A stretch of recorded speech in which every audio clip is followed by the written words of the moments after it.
नमस्कार, आदाब। News 5 AM Jamshedpur में आपका इस्तकबाल। कल्पना सोरेन का चुनाव प्रचार गांडे में जोर शोर से चल रहा है। रविवार को कड़ी धूप में कल्पना सोरेन पचम्बा थाना इलाका और गांडे के आधा दर्जन गाँव का दौरा किया। इस दौरान कल्पना सोरेन के साथ राज्यसभा सांसद सरफराज अहमद और जेएमएम नेता शोभा यादव समेत जेएमएम के कई नेता और कार्यकर्ता शामिल हुए थे। कल्पना सोरेन रविवार को इलाके के भ्रमण की शुरुआत पिंडातान से की। इसके बाद कल्पना सोरेन मनिया मांडी, जगनपहाड़ी, पनेडी के साथ करीब 1 दर्जन गाँव का दौरा किया। ग्रामीणों से मिलने के क्रम में कल्पना सोरेन अपने पति और पूर्व मुख्यमंत्री हेमंत सोरेन की गिरफ्तारी की चर्चा की और कहा कि उनके पति को भाजपा ने साजिश रचकर जेल भेजा है। चुनाव प्रचार के दौरान कल्पना सोरेन का जिन गाँव में दौरा किया और ग्रामीणों से मिली तो मिलने के क्रम में पूर्व मुख्यमंत्री हेमंत सोरेन की गिरफ्तारी की चर्चा कर एक तरह से लोगों की सहानुभूति वोट को अपने पक्ष में करने की अपील की। इस दौरान कल्पना सोरेन का स्वागत भी जमकर हुआ। महिलाएं उनके साथ फोटो खिंचाने के लिए उतनी ही व्याकुल दिखी।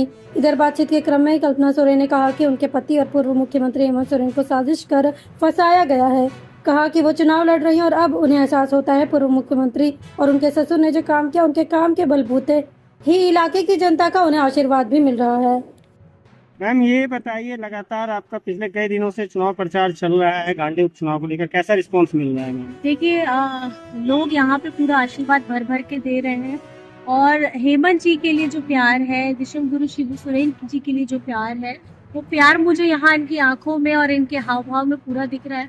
और मैं ये आश्वस्त हूँ कि ये जो प्यार है ये मेरे लिए भी उसी तरीके से एकदम उमड़ करके आ रहा है और सारी जनता हमारे साथ है। पूरा ईडी गठबंधन महंगाई, बेरोजगारी के मुद्दे पर बात कर रहा है। आप चुनाव प्रचार पे निकली हुई हैं तो पूर्व सीएम की गिरफ्तारी का मुद्दा उठा रही हैं, ऐसा आखिर कारण क्या है? क्या जरूरत पड़ता है इसमें? बार बार आपको ये बताना चाहती हूँ कि जो गिरफ्तारी है, ये गिरफ्तारी एक षड्यंत्र का तहत है।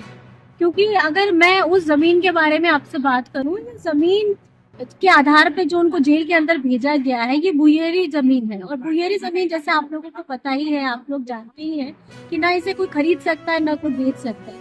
तो आप मुझे ये बताइए, जब कोई खरीद और बेच ही नहीं सकता है तो हेमंत जी का नाम इसमें कैसे जुड़ा? और जो दूसरी बात मैं बार बार कहती हूँ कि इसमें जो कागजात होने चाहिए, तो कागजात में हेमंत जी का नाम नहीं है। 3 महीने से ज्यादा की वो सजा ऑलरेडी जेल चुके हैं और जेल के अंदर में है। इसीलिए हमेशा बार बार कहती हूँ हेमंत सोरेन जी छूटे।